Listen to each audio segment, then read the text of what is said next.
ವಾಗಿ ಹಾಗೂ ನೈಜ ಸುದ್ದಿಗಳಿಗಾಗಿ ವೀಕ್ಷಿಸಿ ಸತ್ಯ ಸುದ್ದಿ ನ್ಯೂಸ್ ಕನ್ನಡ.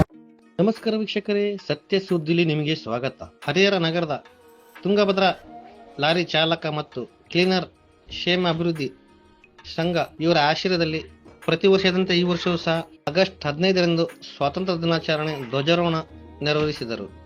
ಈ ಕಾರ್ಯಕ್ರಮಕ್ಕೆ ಹರಿಹರ ನಗರದ ಟೌನ್ ಪೊಲೀಸ್ ಠಾಣೆಯ ಆರಕ್ಷಕ ನಿರೀಕ್ಷಕರಾದ RF ದೇಸಾಯಿ ಸಾಹೇಬ್ರು, PSI ಆದ ಶ್ರೀಪತಿ ಗಿನ್ನಿ ಸಾಹೇಬ್ರವರು ಹಾಗೂ ಮಾಜಿ ಸೈನಿಕ ವೆಂಕಟೇಶ್, ಮಂಜುನಾಥ್, ಮೋಹನ್, ಸತ್ಯನಾರಾಯಣ್ ಇನ್ನೂ ಅನೇಕ ಗಣ್ಯರು ಉಪಸ್ಥಿತರು. ಹರಿಹರದ ತುಂಗಭದ್ರಾ ಲಾರಿ ಚಾಲಕ ಸಂಘದ ಕಚೇರಿಯ ಆಗಮಿಸಿ ಈ ಕಾರ್ಯಕ್ರಮವನ್ನು ಗೌರವಪೂರ್ವಕವಾಗಿ ನೆರವೇರಿಸಿ ಕೊಟ್ಟಿದ್ದಾರೆ.